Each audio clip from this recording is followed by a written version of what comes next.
Bé, sigueu tots benvinguts en aquesta sessió. Avui, de nou, tenim, i dic de nou perquè en el meu cas ja el conec de fa uns anys, en l'Ignacio Cirac, tenim l'oportunitat de compartir amb ell, de conèixer de les seves experiències i la seva forma d'entendre el que ens depara el futur en matèria que bàsicament es centra en com les computadores poden aportar riquesa a la nostra societat. De fet, es un honor, Ignacio, poder introducirte esta mañana a todos los amigos Impulsa y los que no lo conocéis todavía, pues podréis vivirlo, ¿no? Y podréis confirmar lo que os estoy diciendo. Bien, Ignacio es una persona que en sus momentos, en la juventud, tuvo sus dudas sobre qué camino coger para orientar su vida profesional. De hecho, le gustaba la ciencia ficción, pero luego después pensó seriamente la posibilidad de estudiar arquitectura, pero finalmente se decidió por estudiar físicas, ¿no? En un momento determinado de su vida, cuando justo después de haber terminado los estudios y haber iniciado sus labores en investigación, pues decidió eso que hoy la juventud en España pues se cuestiona continuamente y además supone un tema de debate interesante y que creo que merece la pena pues trasladarles mensajes especialmente fundamentados en experiencias personales. Y eso sobre si hay oportunidades de marchar, si realmente se deben considerar seriamente. Y él lo hizo. A sus 25 años decidió por aprovechar una oportunidad que se le brindó en la Universidad de Colorado y sumarse al laboratorio de astrofísica. Y de entrada, con 25 años, estar rodeado ya en un laboratorio de 3 premios Nobel. Bien, allí aprendió y el hecho de haber estado pues, rodeado de 3 premios Nobel pues no solo le permitió enriquecerse personalmente y científicamente, sino que además hoy, 25 años después, pues probablemente es un español candidato en el futuro a ser reconocido con el premio Nobel. Hoy Ignacio trabaja en el Instituto Max Planck como director de física cuántica y ahora nos va a explicar qué significa esto, qué hace y qué aportación a la sociedad, a nuestras vidas puede hacer desde esa perspectiva, la física cuántica, eso que estudia el mundo más microscópico. Bien, fruto de esta carrera tan extraordinaria, pues también fue reconocido en el 2006 con el premio Príncipe de Asturias, cuando tan solo tenía 40 años. Por lo tanto, es una demostración más del reconocimiento que está teniendo y nosotros, desde la Fundación Princesa de Girona, pues el poder contar con él. Ahora mismo le decía, nuestro agradecimiento más profundo, que nos acompañes en el Fórum Impulsa y puedas compartir tus experiencias y tus inquietudes con todos nosotros. Ignacio, tienes la palabra y muchísimas gracias. De acuerdo, bueno, pues buenos días. Muchas gracias por la presentación. Es un auténtico privilegio estar aquí, delante de todos vosotros, pues hablando de un tema que me apasiona, que es la física cuántica. Es a lo que me dedico, lo que me he dedicado los últimos 30 años. Y el mensaje que quiero transmitir es que en estos momentos se está produciendo una revolución científica en el campo de la física cuántica, y que como casi todas las revoluciones científicas, cuando ocurre, la gente no lo sabe. La gente lo sabe mucho más tarde, al cabo de 20, 30, 40 años. Bueno, pues estamos seguros de que esta revolución científica que está ocurriendo ahora tendrá sus consecuencias y su repercusión pues, dentro de 20, 30, 40 o 50 años, ¿no? Probablemente a mí, pues eso, yo voy a ser muy mayor cuando todo esto sirva para algo, pero muchos de vosotros espero que lo disfrutéis y que daros una idea de qué va, para que sepáis, para que tengáis también un poco de cultura de qué es lo que está pasando en nuestro campo y cuáles son algunas de las aplicaciones que vendrán, pues esperemos que en un futuro no muy lejano.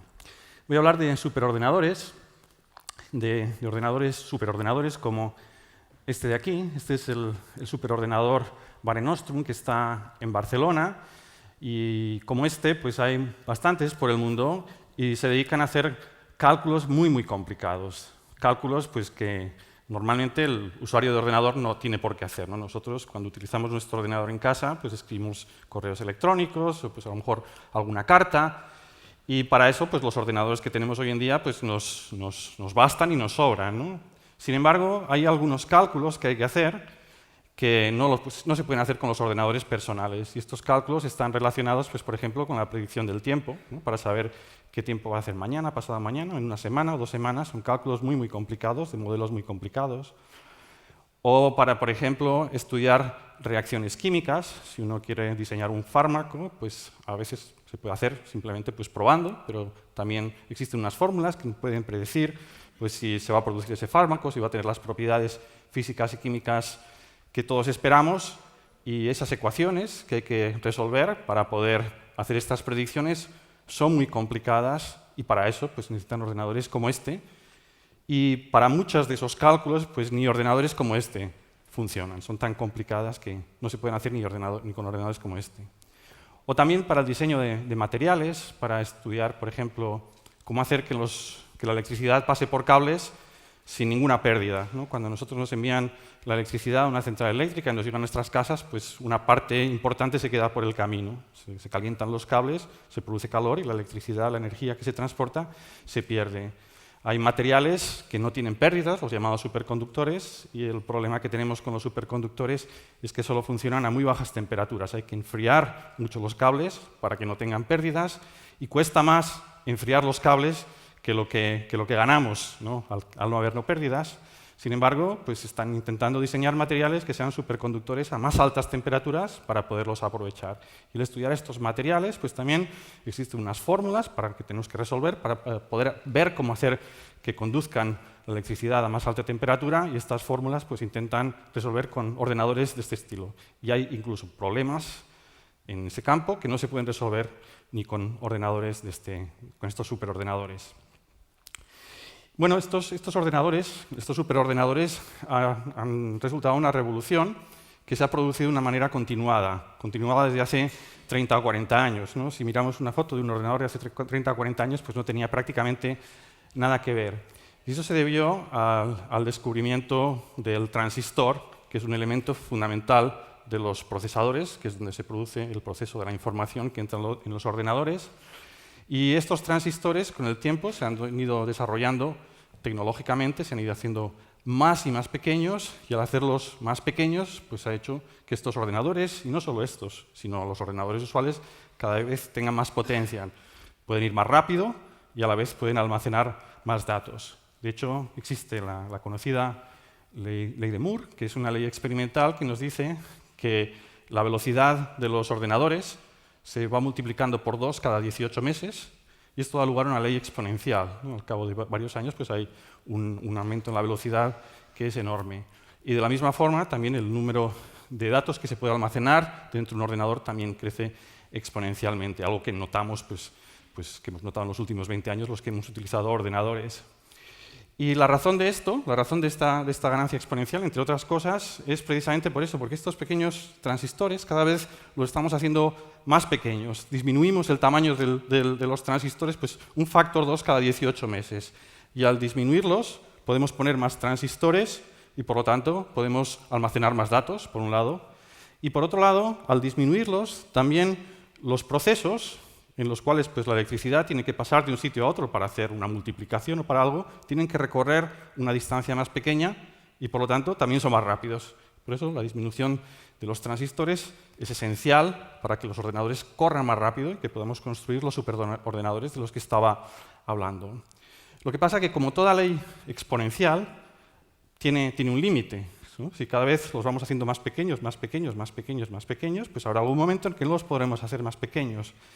Y de hecho existe un límite fundamental, y ese límite fundamental es el tamaño del átomo, ¿no? Sabemos muy bien que estamos todos compuestos de partículas más pequeñas, y si vamos desmenuzando la materia, pues nos encontramos las partículas, no las más pequeñas de todas, pero básicamente las partículas básicas, que son los átomos. Y si intentamos hacer transistores que ya lleguen al tamaño del átomo, pues nos vamos a encontrar un problema. Y es ahí donde la ley de Moore dejará de funcionar y esta ley exponencial dejará de funcionar. Y los cálculos más realistas pues dicen que eso puede ocurrir dentro de 10 o 15 años si seguimos al ritmo que estamos haciendo ahora. ¿Y qué pasará entonces? ¿Qué pasará cuando los transistores no los podamos hacer más pequeños porque tengan el tamaño del átomo? Bueno, pues en esos momentos uno pensaría que nos encontraremos con un problema muy grande, ¿no? Porque no podremos seguir haciendo más pequeños.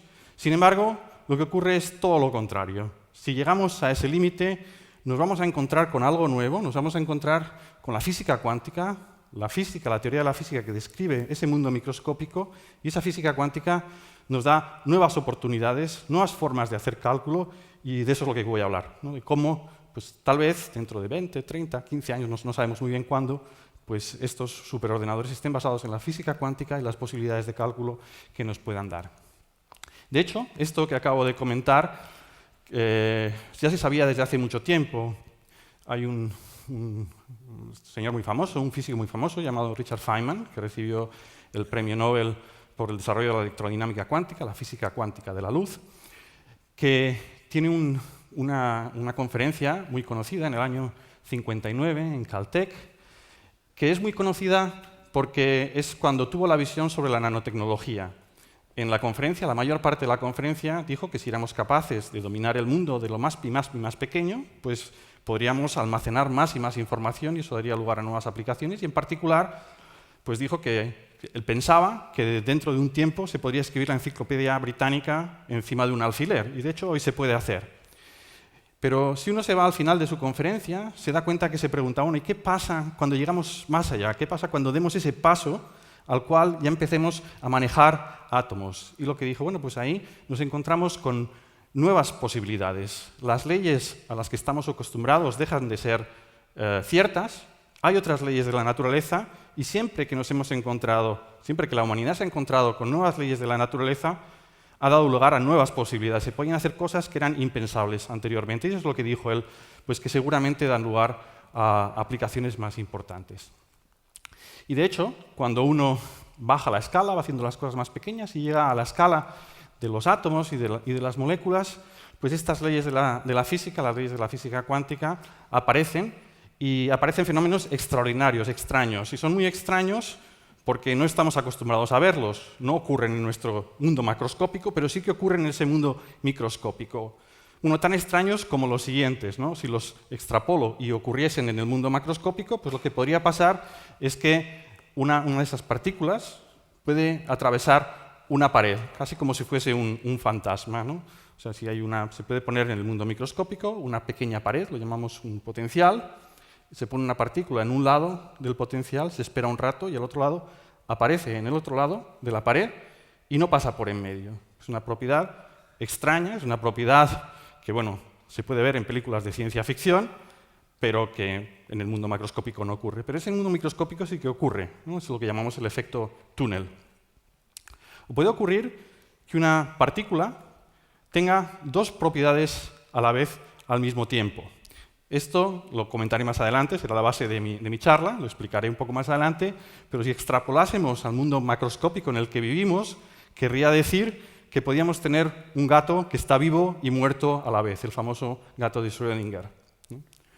O también, la otra cosa que ocurre en el mundo microscópico es que existe una aleatoriedad que es intrínseca, ¿no? Cuando nosotros decimos en nuestro mundo macroscópico que un proceso es aleatorio, es normalmente porque no conocemos muy bien las causas, ¿no? Yo cuando tiro una moneda y digo que sale cara o cruz, digo que es aleatorio, pero en realidad el proceso no es aleatorio. Si conociese perfectamente la posición inicial de la moneda, la fuerza que estoy ejerciendo, el aire que hay por detrás, la gravitación que se encuentra, podría predecir exactamente cómo cae. Es decir, normalmente la aleatoriedad está relacionada con nuestro desconocimiento con lo que estamos trabajando.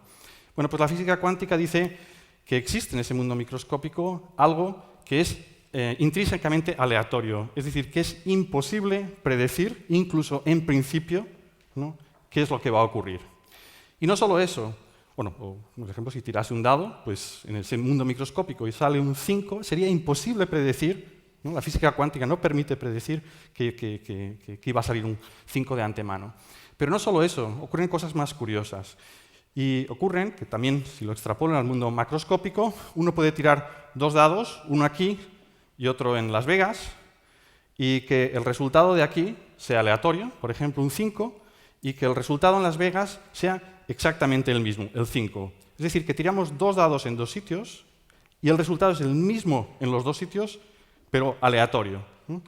Eso sin que se produzca ningún paso de señal de un sitio a otro. Es algo muy natural dentro de la física cuántica, esta correlación que existe entre procesos aleatorios y que no existe en nuestro mundo normal. Por supuesto, existen correlaciones, pero normalmente están relacionados con un origen común o están relacionados porque un dado se enviaría una señal al otro y le diría, he salido 5, y el otro ya sabe que tiene que salir en 5. No, pues completamente aislando un dado aquí y otro dado en Las Vegas, si los tirásemos a la vez en el mundo cuántico, podríamos obtener exactamente el mismo resultado, que sería aleatorio. Bueno, pues todo esto da lugar a algunas aplicaciones y, como siempre, en física, en química, en ciencia, pues cuando uno hace estos descubrimientos y estas predicciones, pues uno se va a los laboratorios, las comprueba, se da cuenta de que las propiedades del mundo microscópico son así, que esto que estoy diciendo, que parece muy raro, es cierto, y una vez que lo tiene comprobado, pues piensa cómo utilizarlo. Pues ya son leyes nuevas, pues vamos a hacer algo nuevo con ello, y de eso es lo que quiero hablar. Y para eso, pues tengo que hablar un poco de la física cuántica y explicar un poco algunos conceptos de la física cuántica, que es una teoría que no se ha inventado hoy. La física cuántica se descubrió en el año 1900, fue este señor, Max Planck, el primero que la introdujo, y resultó una revolución en su tiempo, ¿no? Como sabréis, en el siglo pasado, dentro de la física se produjeron dos revoluciones, una es pues, el advenimiento de la física cuántica y el segundo es la teoría de la relatividad, ¿no? Bueno, pues la física cuántica surgió en el año 1900 y el señor Planck lo que hizo es decir que la luz que viene a nosotros, la luz que detectamos con nuestros ojos, está formada por pequeñas partículas, lo que llamamos hoy en día los fotones. De hecho, hoy podría haber traído un aparato, no lo he traído, que se llama un contador de fotones, que si lo trajese aquí y lo enfocase a la luz, empezaría a decir clic, clic, clic, clic, clic, clic, clic, clic, clic, clic, clic, porque están llegando los fotones y los va contando, y si apunta a otro sitio, pues detectaría poco, porque solo vendrían los que vienen reflejados. Clic, clic, clic, clic, clic, clic, clic, va haciendo así.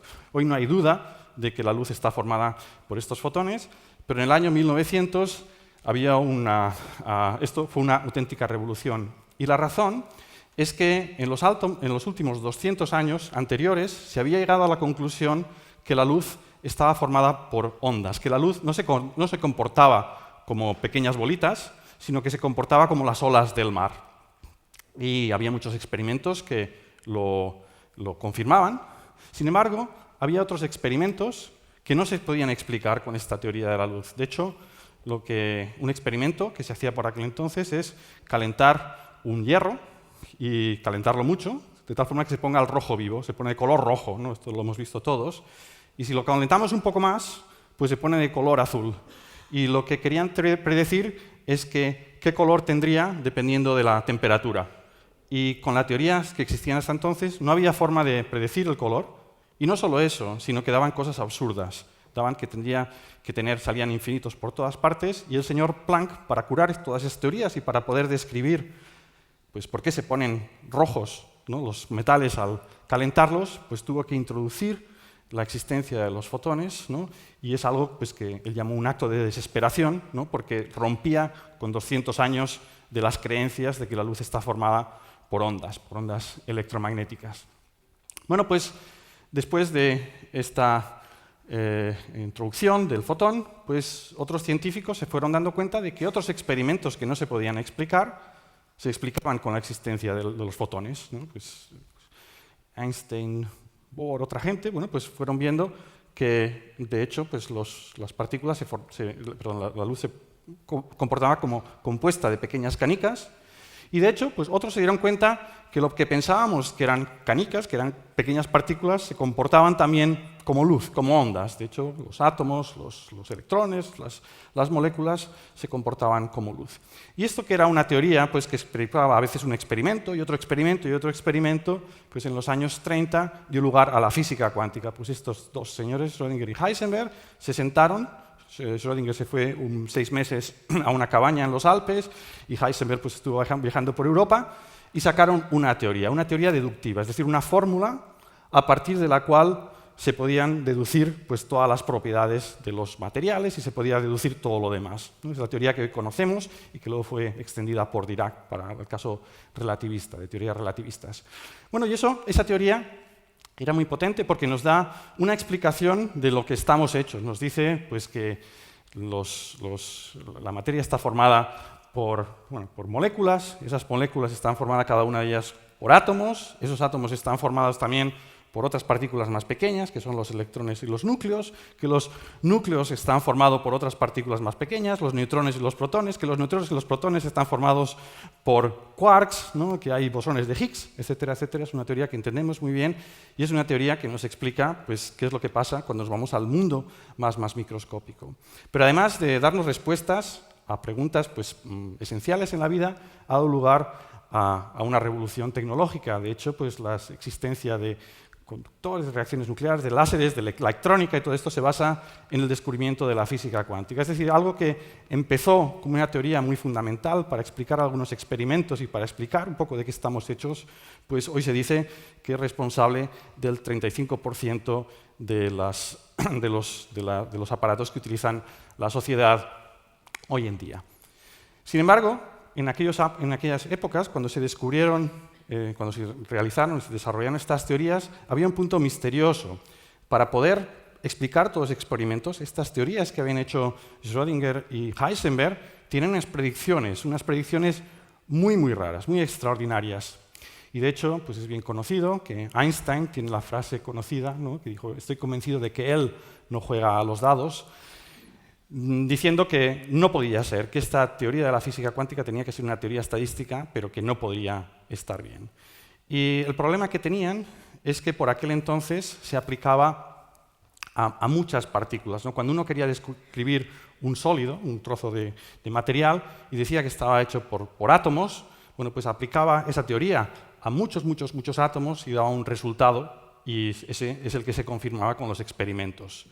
Pero la teoría de física cuántica era una teoría estadística, y cuando uno quería intentar aplicarlo a qué es lo que pasa cuando tengo un solo átomo, pues daba lugar a todos estos fenómenos tan extraordinarios que he dicho anteriormente, que los átomos podían atravesar paredes, que podían hacer dos cosas a la vez, y lo que pensaba Einstein y Schrödinger y otros es que de hecho esto no podía ser así, no puede ser que un átomo haga dos cosas a la vez, no puede ser que atraviesen paredes. Sin embargo, con el tiempo pues, se han hecho experimentos, se ha desarrollado la tecnología y hoy en día podemos hacer experimentos con un átomo, con dos, con tres, podemos hacerlos como queramos y vemos que sí, que de hecho pues, hacen todas estas cosas que hemos dicho. Y bueno, pues uno de los experimentos típicos que se puede hacer en un laboratorio y que me va a dar lugar a explicar luego cómo funcionan los ordenadores cuánticos es este de aquí, que aprendemos todos los físicos y químicos, ingenieros supongo que también, que se llama el de la doble rendija. Y es muy fácil, es un experimento que uno casi puede hacer en su casa. Tiene que tener una fuente de luz, de la que salga luz, y poner una pantalla en donde va a llegar la luz, y una pared en medio que tenga dos rendijas. Por eso se llama el experimento de las dos rendijas. Y si uno hace este experimento, bueno, pues lo que observa es que la luz aparece en unas zonas del espacio y no aparece en otras zonas del espacio, lo que aparece un diagrama de interferencia. Y bueno, la razón que tenían hasta Max Planck para explicar este experimento es que la luz estaba formada por ondas y las ondas eran como las olas del mar.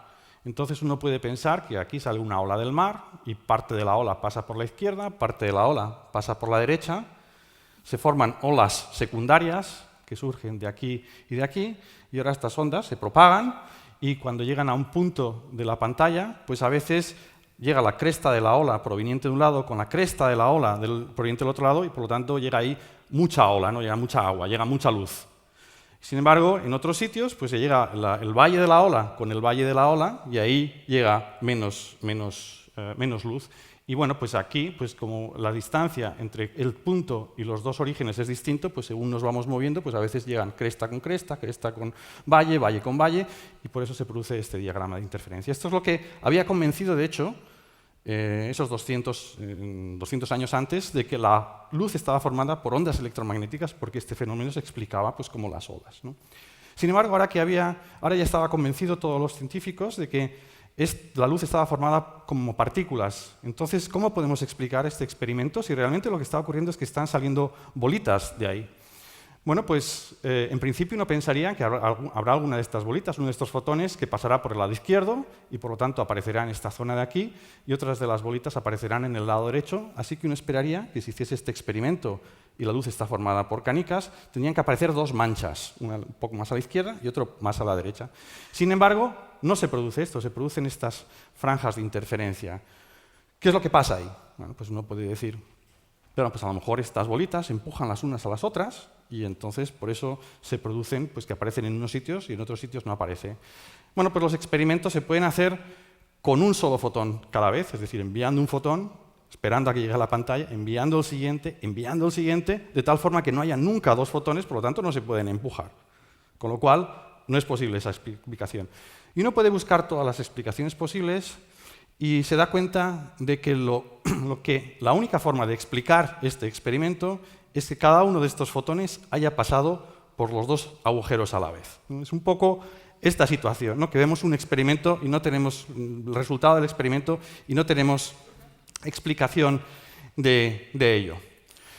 Bueno, pues la física cuántica explica muy bien cómo se produce esto, que una partícula pase por dos sitios a la vez. El problema está en que esa explicación es un poco técnica y entonces bueno, los que estudiamos físicas pues nos dedicamos mucho tiempo a tratar de entenderlo, a buscar fenómenos con los cuales podamos comparar y que lo entendamos.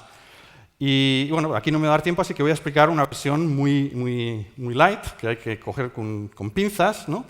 Pero que muestra un poco qué es lo que pasa en ese mundo microscópico, ¿no? En este tipo de experimentos.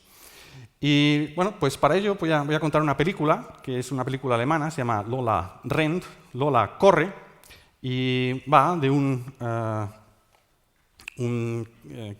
señor de la mafia al que le dan pues 1 millón de marcos, era una película alemana de los años 90, le dan 1 millón de marcos, 100.000 marcos para que los lleve de un sitio a otro. Y él, cuando sale de la casa con este maletín, pues le roban, desaparece, y entonces se vuelve al que le había dado el jefe de la mafia y le dice, mira, me han robado el dinero, y le dice, tienes 1 hora para traerlo aquí.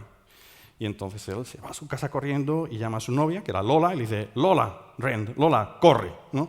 Y entonces a partir de ahí empieza la película a moverse muy rápidamente. Lo que hace es que Lola, que es su novia, su padre trabaja en una sucursal de un banco, se van a ver el padre, le cuentan el problema, el padre está muy nervioso porque la chica no hablaba con él, están enfadados, el caso es que le piden el dinero, no se lo da, y entonces el chico saca una pistola, viene la policía y lo mata. Bueno, la siguiente secuencia es que otra vez coge la misma persona el teléfono y dice, Lola, corre. Siguen, van al banco, allí se encuentran con el padre, y el padre ahora sí, dice, sí, lo entiendo, nos has tratado muy mal durante este tiempo, queda muy bien, y bueno, pues no se muere, otra secuencia distinta. La siguiente secuencia es, Lola, corre.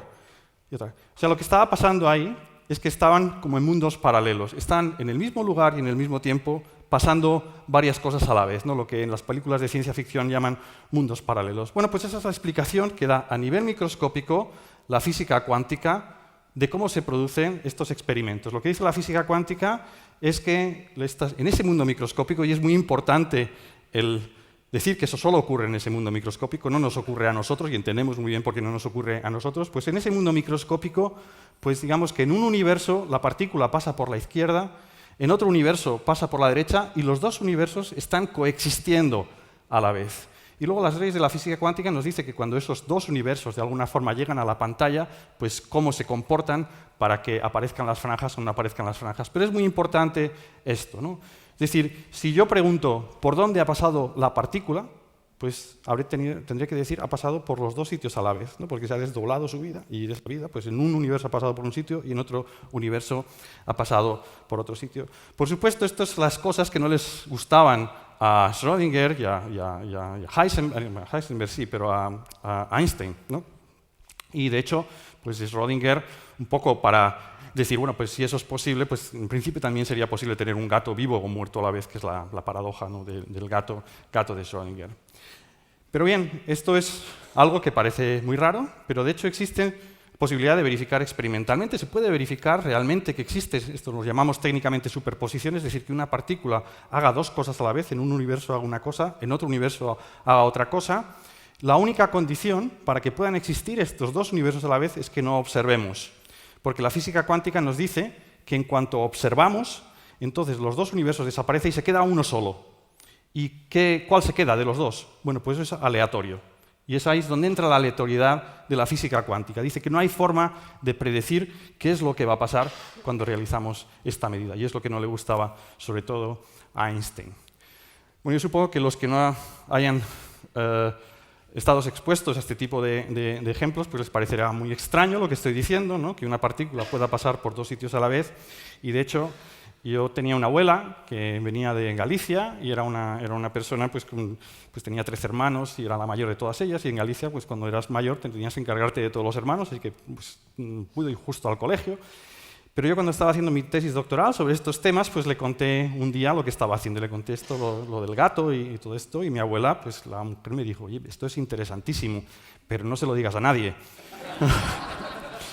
Bueno, pues afortunadamente, o sea, lo puedo decir públicamente y abiertamente porque se pueden hacer experimentos y esto se entiende muy bien. Son cosas que ocurren en el mundo microscópico, y una vez que sabemos que ocurren en ese mundo microscópico, existe la posibilidad de que una partícula haga dos cosas a la vez, pues las podemos poner en funcionamiento y hacer cosas extraordinarias con ellos, ¿no? Y eso es precisamente lo que ocurre con los ordenadores cuánticos. La idea de un ordenador cuántico es muy sencilla. Dice, si una partícula puede hacer dos cosas a la vez, llamamos, por ejemplo, 0 que pase por el lado izquierdo y 1 que pase por el lado derecho de esa rendija, y puede estar en 0 y 1 a la vez, si ahora tenemos dos partículas, pues pueden hacer 4 cosas a la vez, ¿no? Pues pueden estar 0, 0, 0, 1, 1, 0, 1, 1. Y si tenemos 3 partículas, 8, y 4, 16. Es decir, cada vez que ponemos una partícula, multiplicamos por 2 el número de cosas que pueden hacer a la vez. Y eso da lugar a una ley exponencial. De hecho, si tenemos 300 partículas de estas, pues pueden hacer 2 elevado a 300 cosas a la vez, que es lo mismo que 10 elevado a 80, es decir, un 1 con 80 ceros de cosas a la vez, ¿no? Y eso, pues, como podéis imaginar, pues, da lugar enseguida pues, a la posibilidad de hacer cálculos tipo paralelo. Pero la diferencia con los cálculos en paralelo que hacen los ordenadores, los superordenadores que he dicho antes, es que los cálculos en paralelo normalmente necesitas 100 ordenadores para hacer, o 100 procesadores para hacer 100 cálculos en paralelo. La física cuántica lo que permite hacer es con un solo ordenador, pues todos estos cálculos en paralelo. Bueno, ¿y cómo se realiza eso? Bueno, pues para eso voy a dar un ejemplo de un cálculo que podría hacer un ordenador cuántico, que es el cálculo de la factorización. Es una operación matemática muy sencilla, es la contraria a la multiplicación, ¿no? Si a mí me dicen factoriza el número 15, pues el resultado es 3 y 5, y la razón es que 3 por 5 es igual a 15. Es decir, factorizar es encontrar dos números de tal forma que multiplicados den el original. Y resulta que multiplicar es muy sencillo, o sea, podemos multiplicar números con muchas cifras. De hecho, podemos multiplicar dos números con 1 millón de cifras, con 1 millón de dígitos, en cualquier ordenador. En mi ordenador portátil tomará pues, un milisegundo, un segundo, se hace rapidísimamente. Sin embargo, la factorización es de las llamadas operaciones difíciles. Es una operación que cada vez que añadimos un dígito, con un ordenador normal se tarda el doble en hacer el cálculo. De hecho, este es el récord del número mayor, de más dígitos, factorizado, ¿no? Tiene 179 dígitos y se tardó 11 meses en 2.000 ordenadores distribuidos por todo el mundo en realizar este cálculo. Y la razón es que para factorizar, pues, uno tiene que intentar ver si es divisible por 2, si es por 3, si es por 4, por 5, por 6, por 7, por 8, hasta... Entonces hay que hacer muchas divisiones, ¿no? Hasta el número prácticamente. Bueno, se tiene que llegar hasta la raíz del número, solo hay que probar con primos, pero de todas formas hay que hacer muchos cálculos y por eso se tarda tanto.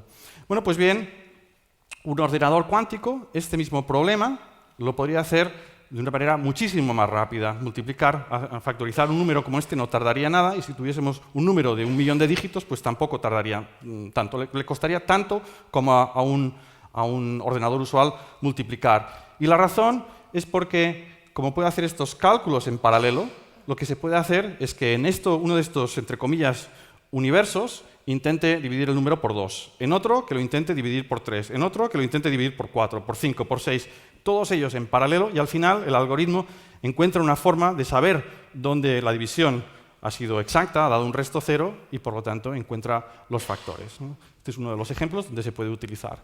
Otro de los ejemplos es buscar en bases de datos, ¿no?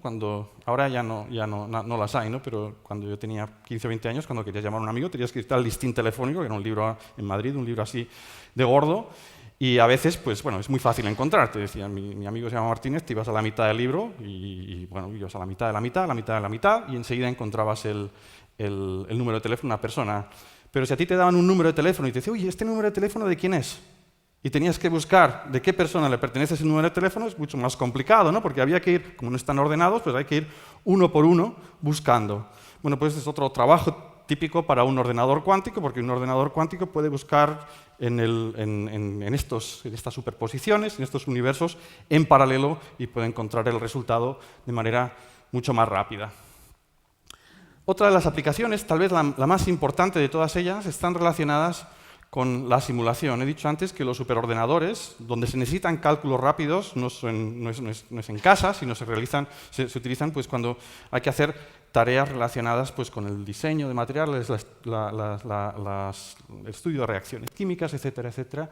Y bueno, pues resulta que los ordenadores cuánticos podrían, ¿no? Pues resolver muchos de los misterios que ocurren en estos materiales y en estas reacciones químicas, incluso resolver las ecuaciones del modelo estándar, el modelo que nos dice, ¿no? de qué estamos compuestos, que no sabemos resolver, y por tanto pues, tendrían una utilidad, sobre todo, científica. Bueno, he estado hablando en condicional, ¿no? Digo, si tuviésemos un ordenador cuántico, ¿no? que tenemos un ordenador cuántico, bueno, pues es bastante difícil construir un ordenador cuántico, y la razón se puede entender, ¿no? He dicho anteriormente que cuando teníamos este desdoblamiento de la vida de las partículas, ¿no? Una partícula puede hacer dos cosas a la vez. He dicho que esto es así siempre y cuando no la miremos, ¿no? Si la miramos, entonces desaparecen los universos y nos quedamos con uno solo. Por lo tanto, quiere decir que estos ordenadores cuánticos no los podemos mirar cuando están haciendo las operaciones, pero no solo no podemos mirarlos, sino que no los puede mirar nadie, no pueden interaccionar con nada, ¿no? Cualquier cosa que interaccione con ellos pues los va a hacer que desaparezcan esta potencia. Y por lo tanto necesitamos aislarlo muy bien. Y a pesar de que tenemos acceso al mundo microscópico, a pesar de que podemos pues tener un solo átomo y manejarlo y ver todas estas propiedades, según vamos poniendo más y más y más y más y más átomos, se nos hace más complicado el aislarlos, y esto es lo que da la dificultad a la construcción de los ordenadores cuánticos. De hecho, los ordenadores cuánticos actualmente se están intentando construir de distintas formas, ¿no? Una de ellas es utilizando átomos o iones. Y bueno, voy a explicar muy por encima cómo se hace esto. En el caso de los iones, lo que se hace es que los iones son átomos a los que le hemos quitado un electrón y por lo tanto están cargados. Y lo que se hace es que se ponen unos electrodos en una zona del espacio, se quita todos los otros átomos que hay ahí, que es una tarea que no es tan fácil, porque tenemos, pues, en este trozo del espacio tenemos 10 elevado a 24 átomos, tenemos muchísimos, pues hay que aspirarlos todos, y entonces se ponen los electrodos, se envían átomos que pasan entre los electrodos, y como los átomos normalmente son neutros, pues ni se enteran, ¿no? Hay un campo eléctrico allí, pero no se enteran, pasan de largo. Sin embargo, si a la vez con un cañón de electrones enfocamos al sitio por donde pasan estos átomos, existe la posibilidad de que uno de estos electrones del átomo desaparezca, se ionice, y entonces ahora se da cuenta de que hay electrodos y se queda atrapado. Es la forma de atrapar átomos, y por eso tiene un premio Nobel. Y una vez que los tenemos atrapados, estos átomos, que se están moviendo en el vacío, cada uno de ellos se está moviendo muy rápidamente, hay que enfriarlos, hay que pararlos. ¿Y cómo se les para? Bueno, pues se les para apuntándoles con un láser. Láser, como este de aquí, empuja A mí no me empuja porque soy muy grande, pero si fuese un átomo me empujaría. Estos fotones que están saliendo de aquí, estas pequeñas bolitas, empujan, y lo que se puede hacer es que cuando este átomo se está moviendo, pues cuando se mueve hacia este lado, pues encendemos un láser en esta dirección, de tal forma que lo empuje al otro lado y lo frene, y si se empieza a mover hacia el otro, pues lo empujamos de esta dirección y así los llegamos a parar. Y eso es lo que se llama el enfriamiento de átomos por láser, que dio lugar a otro premio Nobel. Y una vez que los tenemos parados, pues lo que podemos hacer es que empiecen a experimentar estos universos, ¿no? Se puede hacer que un electrón, por ejemplo, que está dando vueltas en una órbita de este átomo, pues pase a otra órbita y dé vueltas a otra órbita, y podemos hacer que vuelva otra vez, y podemos hacer también que esté en una superposición, podemos hacer que este electrón esté a la vez en las dos órbitas.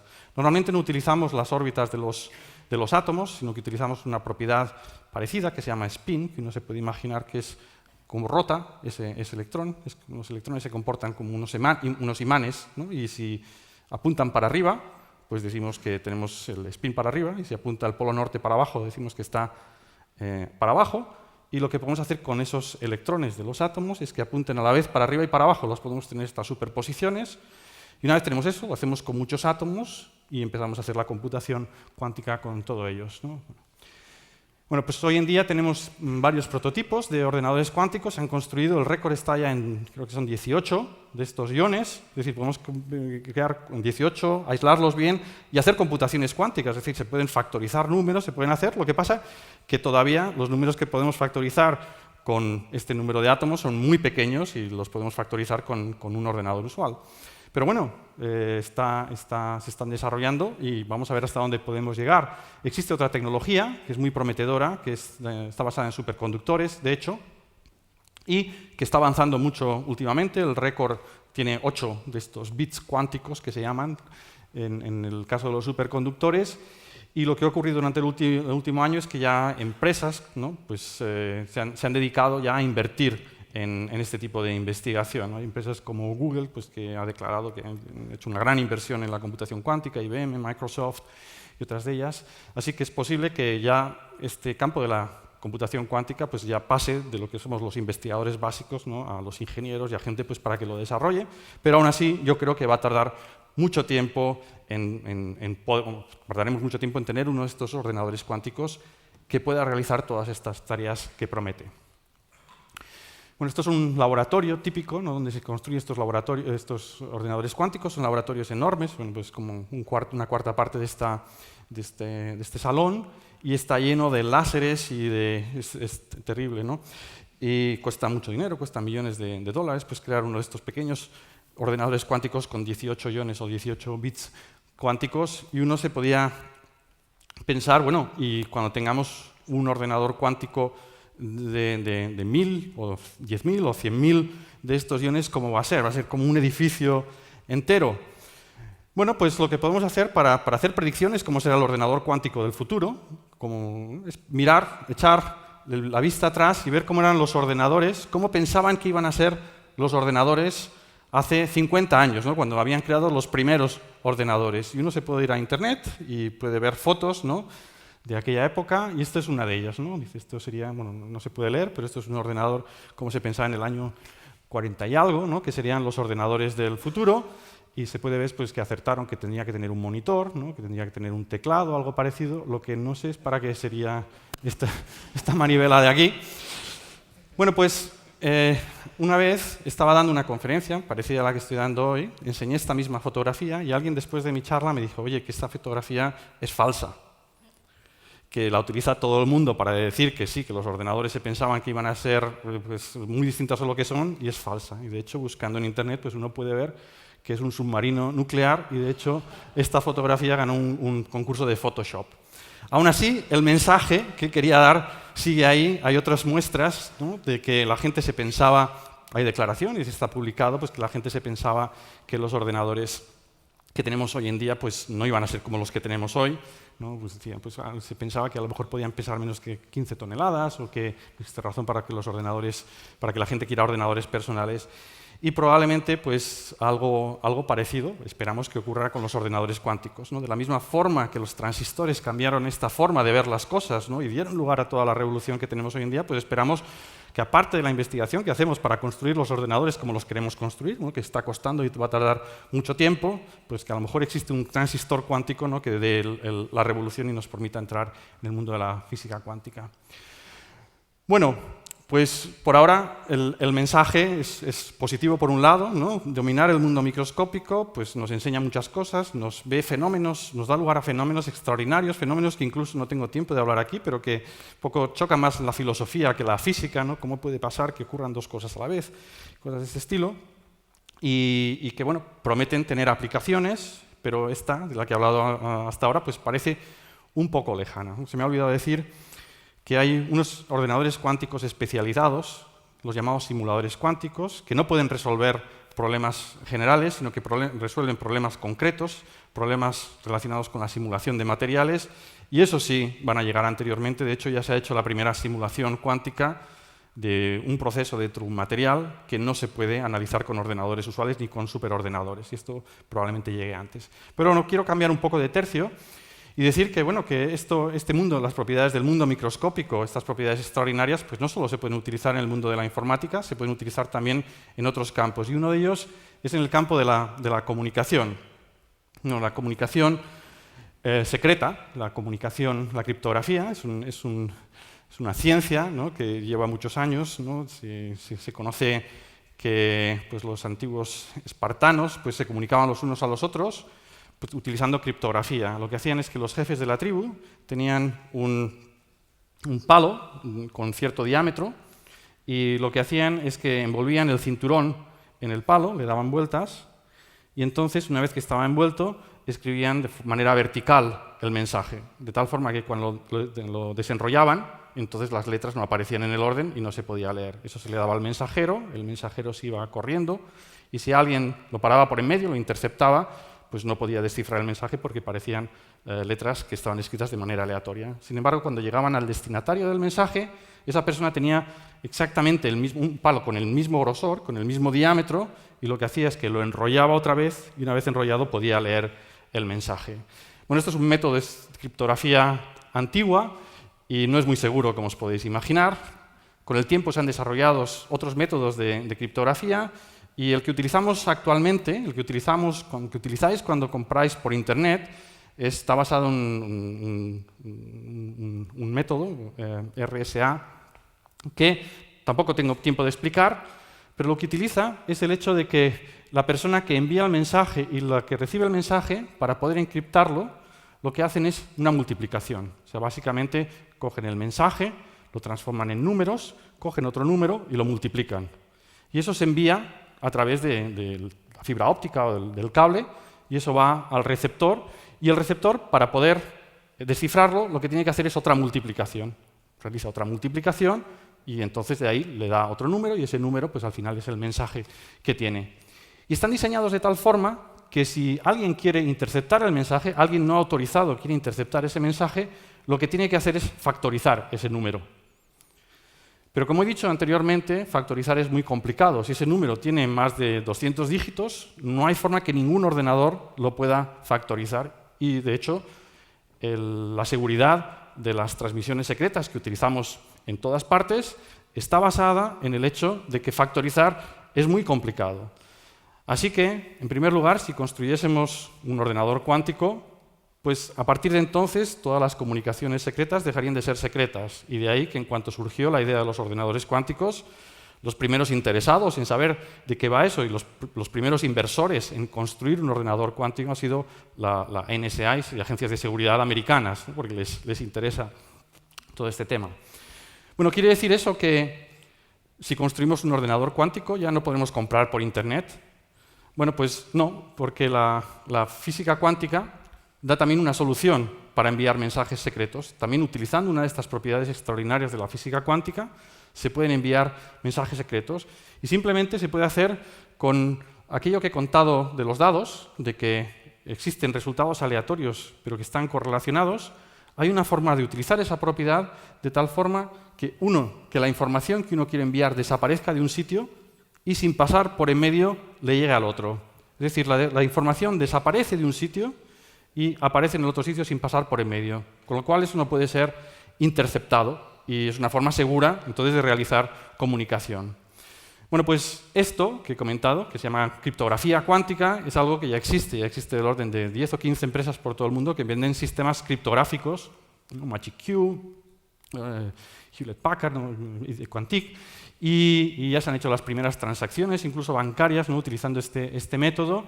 El problema principal es que, bueno, los problemas principales para esta tecnología es que, en primer lugar, es muy cara todavía. Un sistema criptográfico de este estilo cuesta del orden de $100.000, ¿no?, que comparados con los usuales, ¿no?, que te lo dan con el ordenador, pues no hay forma de que sea asequible. Y el segundo es que no tenemos ninguna necesidad de cambiar los sistemas actuales. No hay ningún ordenador cuántico, por lo tanto, están funcionando perfectamente. Y, en tercer lugar, que estas tecnologías de criptografía cuántica solo funcionan hasta distancias de 10 kilómetros. La idea es que para que estos dados se comporten de esa manera adecuada, lo primero que tienen que hacer es comunicarse sin enviar información a través de estos fotones, y estos fotones no pueden llegar muy lejos porque se absorben dentro de las fibras ópticas. Una fibra óptica, cuando uno mete un fotón, pues cuanto más lejos, menos probabilidad de que llegue el fotón, y las distancias típicas en estos sistemas criptográficos son del orden de 10 kilómetros. Así que la investigación actual, por un lado, está intentando construir repetidores cuánticos para poder hacer como los repetidores de televisor, poder enviar información a mayor distancias, disminuir los costes, se ha conseguido, pero todavía son muy caros. Y, bueno, como he dicho, pues existen algunas compañías que han comprado estos aparatos. Sin embargo, está, por ejemplo, ID Quantic, que está en Ginebra, que ha vendido varios de estos sistemas. Tiene otro producto que vende mucho más. De hecho, con los criptografía cuántica, de momento, pierde dinero, pero con el otro producto gana dinero. Y es un generador de números aleatorios. ¿Qué es eso? Bueno, pues cuando jugamos al casino por Internet, ¿no?, pues tienen que salir números aleatorios, y si uno es capaz de adivinar qué secuencia va a salir, entonces puede ganar mucho dinero, con lo cual a muchas de las empresas no les interesa pues, que la gente sepa cómo generar los números que se van a generar aleatoriamente. Y como he dicho anteriormente, a pesar de que existen unos algoritmos muy buenos de generación de números aleatorios, ninguno es perfecto. Si conocemos las condiciones iniciales de todo, en principio es posible ver que tienen cierta cadencia o ciertas secuencias, y con eso, con saber un poquito de eso, uno podría ganar dinero. Bueno, esto no es muy práctico lo que estoy diciendo, pero en principio sí que se podría hacer. Sin embargo, la física cuántica nos dice que podemos generar números aleatorios de manera completamente precisa, exacta e impredictible. Y es muy sencillo, o sea, simplemente hay que hacer estas superposiciones y medir. El resultado es aleatorio. Bueno, pues estos señores venden estos generadores de números aleatorios, y muchas empresas de Internet los están comprando, y bueno, pues es lo que ha generado más dinero. Existe otra posibilidad, también otra aplicación dentro de la física cuántica, que es el dinero cuántico, que apareció por primera vez en un artículo de este señor, Steve Wisna, es un israelí cuyo padre fue un asesor de Kennedy. Y bueno, pues es un señor un poco extraño, ¿no?, que ahora vive en el desierto, es un ermitaño, pero por los años 60 pues desarrolló estas ideas antes de que nadie, ni que Feynman, ni que nadie hubiese hablado de ellas. Y él lo que pensaba es que si eran ciertas las leyes de la física cuántica, que podíamos tener estas superposiciones, pero que si las viramos desaparecen, podía darnos una posibilidad de crear dinero que sería incopiable. Lo que dijo es, bueno, ¿por qué no creamos billetes de dinero en los cuales ponemos estas partículas allí en estas superposiciones, que hagan dos cosas a la vez? De tal forma que si alguien las quiere leer para copiarlas, pues las va a destruir. Y entonces no las va a poder copiar. Y de tal forma, y hay una forma de hacerlo con la física cuántica, que el banco que las emite sí que puede comprobar que están en la superposición que tenían que estar. Bueno, esta idea no tiene mucho sentido, pero sí lo que existe es una versión de ella, que es la tarjeta de crédito cuántica, en la cual sería posible pues, tener dentro de la tarjeta de crédito pues, unos de estos átomos, los espines de los átomos, almacenados en estas superposiciones, de tal forma que cuando uno fuese a comprar, pues la tienda puede hacer una llamada al Banco Central, el Banco Central le puede decir qué es lo que cómo tiene que mirarlo y según eso puede ver que esa tarjeta es la válida y cualquier persona que quiera copiarla la va a destruir. Es una forma segura pues, de tener tarjetas de crédito que son completamente incopiables. Bueno, ¿cuál es el problema? El problema es que sí, podemos crear estas superposiciones. De hecho, sabemos como en el caso de los iones, pues podríamos poner muchos de estos iones que funcionan ya en superposiciones y en principio se podría crear una tarjeta de crédito de esta forma. El problema es que necesitamos todo ese laboratorio que os he dicho. No podemos poner ese laboratorio tan enorme, ¿no? encima de la tarjeta. Bueno, por suerte están surgiendo otras tecnologías que están permitiendo ya pues, algo que nos acerca un poco más a esto. Existen dentro de unos nanocristales de diamante, se pueden introducir unos pequeños átomos y esos pequeños átomos se comportan como los iones que están atrapados porque ahora están atrapados dentro de ese cristal. Y esos cristales se pueden poner encima de una tarjeta, no hace falta hacer el vacío, no hace falta hacer nada. El problema que tienen es que esas superposiciones solo duran del orden de un segundo. Es decir, uno las pone y al cabo de un segundo pues, algo pasa por allí, las lee y se destruyen. Bueno, pues claro, una tarjeta de crédito de un segundo pues no tiene mucho sentido. Bueno, pero uno tiene que mirar no solo la posición que tenemos actualmente, sino qué es lo que ocurría dentro de hace 3 años. Bueno, hace 3 años estos mismos cristales, la vida media que tenían era de un microsegundo, o sea, 0,0, o sea, 5 ceros y un 1 segundos. Es decir, que bueno, pues se ha desarrollado una tecnología que ha permitido aumentar en 6 órdenes de magnitud el tiempo de estas superposiciones. Y si fuésemos capaces de aumentar otros 5 o 6 órdenes de magnitud, bueno, pues entonces ya estaremos en el orden de que una tarjeta de crédito de este estilo pues duraría, pues no sé, podría durar 5 meses o 6 meses, que ya la haría algo más útil.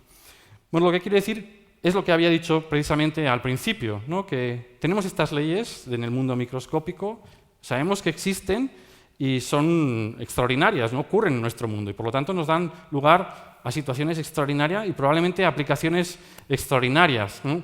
Hoy en día sabemos, ¿no? Algunas de estas aplicaciones, las que he mencionado, pues en el campo, bueno, esto da lugar a lo que la gente llama la segunda revolución cuántica, ¿no? En la cual, pues cuando llegamos a dominar completamente ese mundo microscópico, pues tenemos estas aplicaciones y estas aplicaciones pues, están en el campo de la informática, la comunicación, medidas de precisión, sensores, nuevos materiales, etcétera, etcétera. Lo que ocurre es que si miramos a otras revoluciones que han tenido lugar, donde tuvimos de repente acceso a otras leyes de la naturaleza, pues nos damos cuenta de que las aplicaciones más importantes pues no las pensaron al principio, están por venir, ¿no? Si uno se va hace un par de siglos y cuando descubrieron las ondas electromagnéticas, pues lo que veían es que pues, en una zona del laboratorio pues hacía algo y eso hacía clic en otro sitio del laboratorio y no sabían para qué servía eso. Pues decían, ¿no? Pues fíjate qué fenómeno más curioso, ¿no? Sin que veamos nada, hace algo y hace un clic en el otro lado, ¿no? Eso más adelante, por supuesto, pues ha dado lugar a las tecnologías pues, de teléfonos móviles, etcétera, etcétera, pero cuando se descubrió no se sabía para qué servía. Está la anécdota, ¿no? De que Faraday estaba en su laboratorio, lo acaba de descubrir este fenómeno y por allí pasó el ministro de Finanzas del Reino Unido y vio y le llamó mucho la atención, le preguntó, ¿y esto para qué sirve? Y Faraday le dijo, pues no lo sé, pero estoy seguro que en 50 años usted va a cobrar impuestos de todo esto. Bueno, pues aquí puede que pase algo parecido. Bueno, esperamos, a lo mejor no, pero bueno, como todos los que hacemos ciencias básicas, pues con estos descubrimientos, pues esperamos que dentro de 30 o 40 años, o 10, pues gente como vosotros, pues las explote y que vea para qué pueden servir, ¿no? De momento no lo sabemos, sabemos que podemos construir un ordenador cuántico, sí, va a tardar un tiempo, pero probablemente hay otras aplicaciones que en estos momentos no tenemos en mente y según se está desarrollando la ciencia y la tecnología, pues pueden salir adelante, ¿no? La situación es un poco como esta de aquí, ¿no? Tenemos algo, vemos que tenemos unas nuevas leyes, pero no sabemos a dónde van a llegar ni qué es lo que va a pasar con ellas. Pero bueno, probablemente pues den lugar a... Por lo menos nosotros os puedo asegurar que nos divertimos mucho trabajando en todo esto. Gracias por vuestra atención.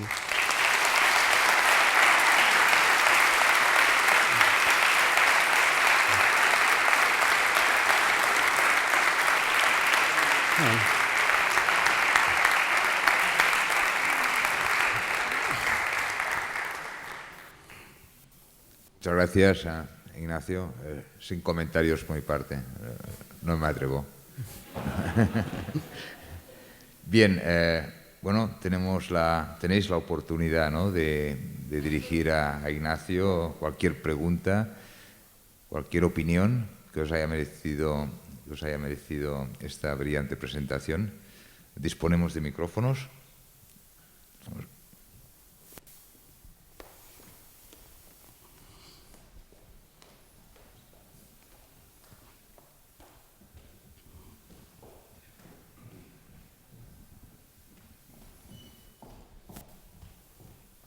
Si os rogaría que muy brevemente os presentarais antes de formular la pregunta. Hola, me llamo Javi, soy de Granada y le quería preguntar dos cosas, una como científico y otro como comerciante. En primer lugar, como científico, sé que había un problema con los ordenadores cuánticos que era el de la estabilidad de los sistemas. O sea, sabemos que hoy le puedes dar un trastazo a la torre y no pasa nada, pero si le pegas son muy susceptibles estos sistemas al ambiente que los rodea. Cualquier estado cuántico puede cambiar y no sé si eso se está solucionando. Vale, bueno, como he mencionado anteriormente, los ordenadores cuánticos tienen que estar completamente aislados porque si interaccionan con algo, pues entonces esto mezcla estas superposiciones y las destruye, ¿no? Entendemos muy bien cómo ocurre. De hecho, cuando he dicho que teníamos estos átomos y hay que aislarlos, hay que quitarlos todos, hay que quitar todas las moléculas que hay en medio para dejar estos iones, pues es posible que nos dejemos uno, y si ese uno pues pasa por ahí y choca con uno de estos átomos, pues entonces va a hacer que toda la computación dé el resultado incorrecto. Y uno pensaría que esto es un problema fundamental, ¿no? Y es muy fácil con cálculo de probabilidades. Voy a hacer un poco lo que hacía Rolf esta mañana, utilizar un poquito de estadística, de cálculo de probabilidades para ver que esto es un problema grave, ¿no? Porque si tenemos un solo átomo, pues hay cierta probabilidad de que este átomo durante la computación no interaccione con nada, ¿no? Y esa probabilidad pues, es 0,9.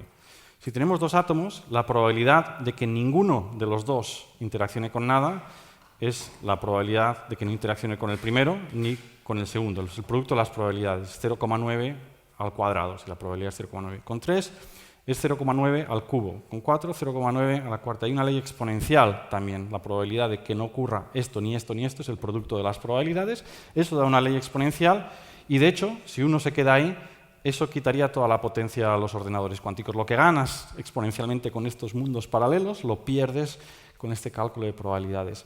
Por suerte, existe una técnica que se llama corrección de errores que permite, a pesar de que se produzcan estos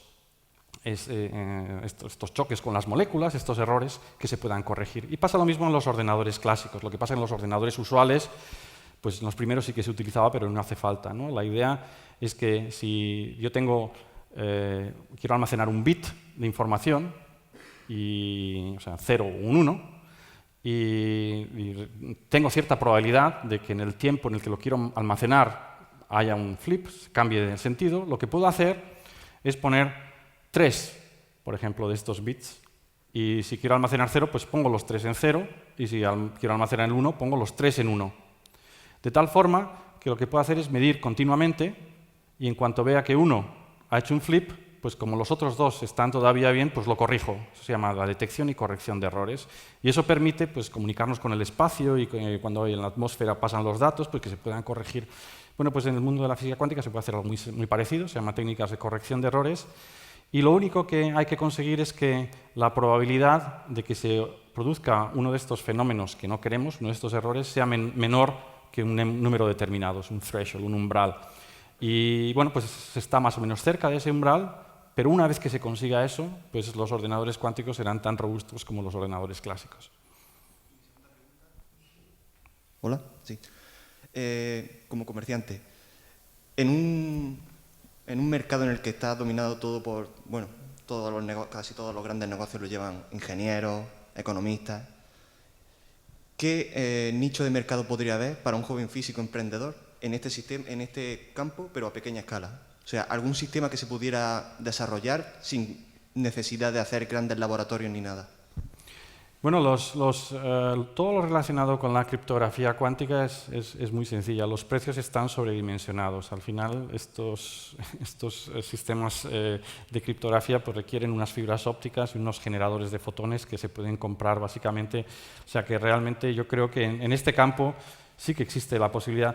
Pero más que competir con la criptografía clásica, yo creo que lo que hay que tener son buenas ideas en qué se puede utilizar que no se pueda hacer de otra forma, ¿no? Por el momento los costes, como he dicho, pues son mayores y esto va a durar así durante un tiempo, pero estoy seguro que tiene que haber algunas aplicaciones y una vez, si eres científico, serás capaz de conocer cómo funcionan las cosas, no de manera divulgativa, como te he explicado, sino pues, de una manera un poco más profunda y a lo mejor se te ocurre una forma de utilizarlo y hacer algo pues, que sea relativamente barato, pero que permita pues, hacer una tarea que no se pueden hacer con los sistemas clásicos.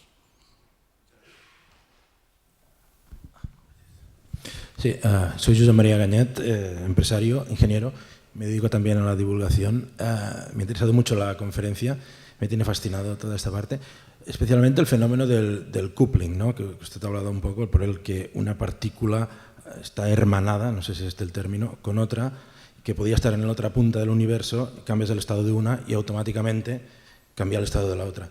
Esto es, para empezar, difícil de entender para los que no somos profesionales del sector, pero es fascinante desde el punto de vista de la ciencia ficción y por lo que esto podría representar, ¿no? O sea, transmitir información a una velocidad superior a la de la luz, o sea, instantánea, a la otra punta del universo. Pero el problema que yo tengo, que también lo ha explicado usted, ¿cómo medimos eso? O sea, ¿sirve para algo si no lo podemos medir? Vamos a ver, aquí en velocidad no tenemos ninguna ventaja. He dicho que desaparece de un sitio la información y aparece en el otro, pero no se produce de manera instantánea. Eso. Ya me tenía que meter en detalles y contar cosas pues, que si las cuento y supongo que liaré a la gente. Pero de hecho, es una pena, ¿no? Que no podamos transmitir información a velocidad mayor que la de la luz. Porque si eso fuese cierto, ocurriría una cosa extraordinaria. O bien querría decir que la teoría de la relatividad está mal, lo que es extraordinario, porque los físicos, cuando algo está mal, una teoría que tenemos no funciona, da nuevas posibilidades, que sería extraordinario. O, si la teoría de la relatividad está bien, nos permitiría viajar al pasado. La teoría de la relatividad predice que cuando puedes enviar información a velocidad mayor que la de la luz, se podría viajar al pasado. Claro que viajar al pasado, lo ha comentado Rolf también en su charla, tiene un par de problemas, ¿no? Problema de causalidad, ¿no? Si pudiese viajar al pasado, podría matar a mi abuelo antes de que hubiese nacido mi padre, con lo cual, ¿cómo puedo estar aquí? ¿No? La física cuántica, pues hay algunos conocidos, ¿no? Pues David Deutsch es uno de ellos, una persona que escribe libros de divulgación, pues que piensa, y esto es lo que ha mencionado Rolf esta mañana, que en principio se podía viajar al pasado sin violar la causalidad, y la razón es que podías viajar a otro de estos universos que aparecen en el mundo microscópico, pero todo esto creo que me queda muy lejos de mi campo, es ciencia ficción, pero bueno, es interesante pensar sobre ello. Gracias.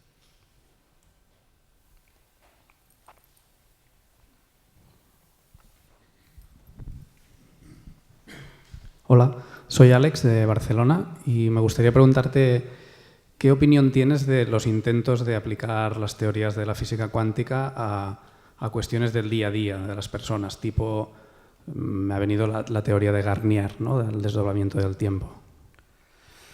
Bueno, la verdad es que no lo entiendo. O sea, la física cuántica con la que trabajamos nosotros está basada en experimentos y fórmulas muy claras y pues, cuando la gente le quiere aplicar al día a día, si yo utilizo mis fórmulas y lo que sé, no funcionaría de la forma que dicen. Tal vez estén hablando de otra cosa distinta, yo no lo llamaría física cuántica, pero desde luego no es de lo que estoy hablando yo. Entendemos muy bien por qué en ese mundo microscópico aparecen estas superposiciones y por qué este gato no puede estar vivo y muerto a la vez. ¿Por qué no aparecen en el mundo macroscópico? La razón se puede entender muy fácilmente con lo que he dicho, ¿no? Para tener estas superposiciones, tienen que estar completamente aisladas estos átomos, estas partículas. Si queremos tener un gato vivo y muerto a la vez, crear una superposición en el mundo macroscópico, lo tendríamos que aislar. Y si lo aislamos, quiere decir que no puede haber ninguna molécula por allí. No podría respirar, no tendría presión, se explotaría, por lo tanto es completamente imposible. Es decir, que cuando intentamos pues, llevar a sistemas macroscópicos, ¿no? Estas ideas del mundo microscópico, pues no funciona en nuestro campo. Otra idea distinta es que intentemos, y se están haciendo experimentos, ver hasta dónde llega la física cuántica. Hay gente que está haciendo experimentos no con un solo átomo, sino con una molécula, y hacer que una molécula compuesta por varios átomos pues, pase por dos sitios a la vez. Y el récord ahora son moléculas relativamente grandes, tiene ya 10.000 átomos. O sea, con moléculas de 10.000 átomos se ha hecho que presenten estas superposiciones y que pasen por dos sitios a la vez, ¿no? Que ese universo se desdoble. Y ahora se están haciendo experimentos con pequeñas bolitas, ya bolitas, bueno, pues, voy a decir, 100 nanómetros. De hecho, Romain Cuidan, que está por aquí, pues está haciendo experimentos de ese estilo para intentar coger bolitas y ponerlas que estén a la vez en dos sitios, ¿no? Pues crear superposiciones. Y una vez que tengamos esto, pues queremos ir a sistemas más grandes y de hecho con Romain escribimos un artículo hace tiempo en el que propusimos que sería posible en algún momento hacer esto con un virus. Tal vez crear un virus que esté en dos sitios a la vez, y tal vez si no llega un virus, pues puede hacerlo con un organismo vivo, porque una pregunta fundamental es si la física cuántica se aplica a los organismos vivos o no. Tal vez estas superposiciones no se aplican. Eso no está relacionado con Entrepreneur ni nada parecido, pero yo lo encuentro fascinante y yo espero que en los próximos años pues, se hagan este tipo de experimentos y podremos ver pues, que a lo mejor la física cuántica está mal y falla para seres vivos o no. Lo que sí que puedo contestar, aseverar realmente, es que cuando la gente habla de fenómenos cuánticos en el mundo macroscópico, no tienen que ver con la física cuántica de la que los científicos hablamos. Si me permitís, me gustaría también formular una pregunta a Ignacio, ¿no? Como os apuntaba, en su momento decidió ir a Estados Unidos para continuar con su formación y iniciar su carrera investigadora. Luego después hacia Alemania, ya con un poco de regreso, ¿no?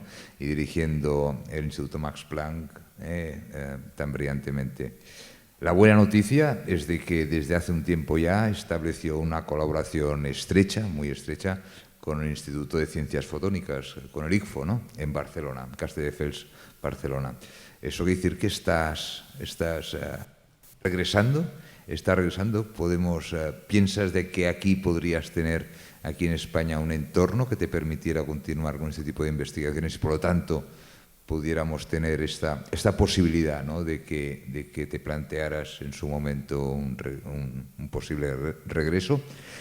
Y la segunda pregunta es, bueno, a todos estos jóvenes, ¿no? Tú optaste por la opción de hacer las Américas, en este caso, de ser valiente y tomar decisiones que luego después, pues lógicamente, han permitido que llevaras a cabo esta carrera. ¿Qué les recomendarías en este sentido?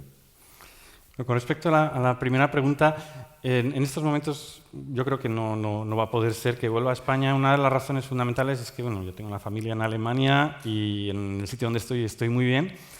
Pero eso no quita para que tenga mucha relación con Barcelona, con el ICFO, con el Instituto de Ciencias Fotónicas, pero además es que creo que no tiene mucho sentido el traerme a mí a España. Es mucho más importante que traigan a jóvenes, ¿no? Es mucho más importante que traigan a gente como yo cuando me fui a Estados Unidos o cuando me fui a Alemania. Es decir, la inversión tiene que ser en estos jóvenes que se están yendo, que se han ido, que están muy preparados, que los traigan ahora y que seguro que dan lugar a las revoluciones. Yo ya estoy, pues, estoy un poco más mayor para esto.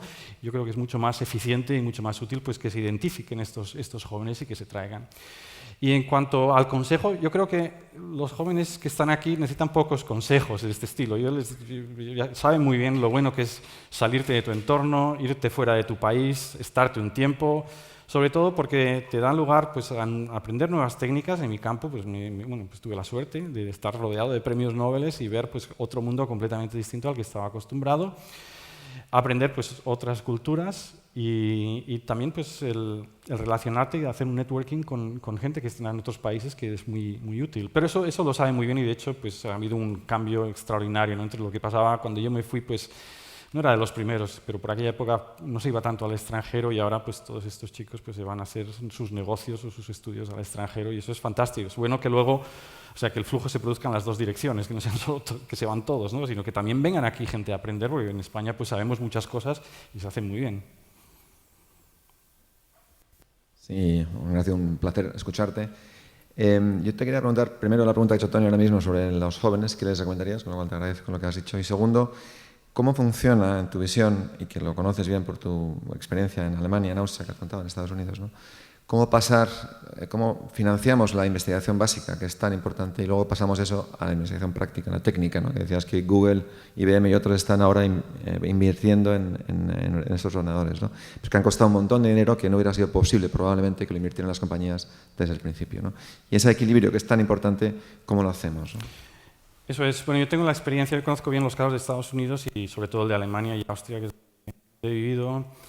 Y a mí el sistema alemán me gusta mucho en este sentido. O sea, cuando hablo aquí de que pues, estos ordenadores pues, podrán tener aplicaciones dentro de 20, 30 años, pues a cualquier empresario no le interesa, ¿no? Porque ellos buscan un beneficio a corto plazo, pues semanas y meses como mucho. Por lo tanto, no tiene sentido que los empresarios financien la investigación básica. Eso lo tiene que hacer con impuestos de todos si creemos que tiene beneficio para la sociedad, ¿no? Y en Alemania esto se hace dividiendo un poco la investigación o los centros de investigación en centros de investigación básica y centros de investigación aplicada. El Instituto Max Planck, al que pertenece la sociedad, al que pertenezco y que es parte de la sociedad Max Planck, es un centro, es una sociedad que se dedica, tiene el artículo número 1, a hacer investigación básica por curiosidad y a descubrir nuevos fenómenos sin que tengan que tener ninguna aplicación. Entonces, la sociedad Max Planck funciona de esa manera y lo que hace es pues, dar muy buenas condiciones para hacer este tipo de investigación. Por otro lado, a Alemania le interesa mucho tener investigación con impacto a corto plazo y tiene pues, investigación en otra sociedad distinta, se llama Fraunhofer, que es de investigación completamente aplicada. Entonces, distingue muy bien y lo que nos da es, en los dos casos, pues, financiación pública, el otro caso es financiación pues, con empresas, y son dos modalidades que funcionan muy bien. Y es un poco invertir a dos tiros. A corto plazo es importantísimo invertir y hacerlo de acuerdo con las empresas, ¿no? Eso pues, nos beneficiará a todos. Pero si pensamos en las siguientes generaciones, también es importante apuntarles a ella, no quedarnos atrás y, por lo tanto, desde el principio tener un ojo en eso, porque sabemos. Yo no soy economista, pero hay economistas que dicen que el impacto económico mayor que existe son las investigaciones a largo plazo. Si miramos lo que he dicho de los láseres, la electrónica y todo eso, bueno, pues se desarrolló en Bell Labs, que era un sitio pues, que es dedicado a la investigación básica, muchos de ellos, y pues probablemente pues, no hubiesen salido adelante si el beneficio se hubiese hecho a corto plazo. Así que me parece una buena estrategia al distinguir. Tiene que haber poca investigación básica, o sea, no tiene que todo el mundo investigar en lo que quiera, no tiene sentido así, tiene que ser excelente, con todos los parámetros, con evaluaciones, exigiendo, y tiene que haber también pues, mucha investigación aplicada, pero la investigación básica tiene que ser protegida porque es la investigación aplicada del futuro. Muy bien, muchísimas gracias, Ignacio. De nuevo, somos unos privilegiados, ¿no?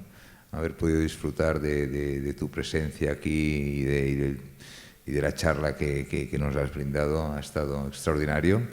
Esta es tu casa y la Fundación Princesa de Girona te lo agradece muchísimo.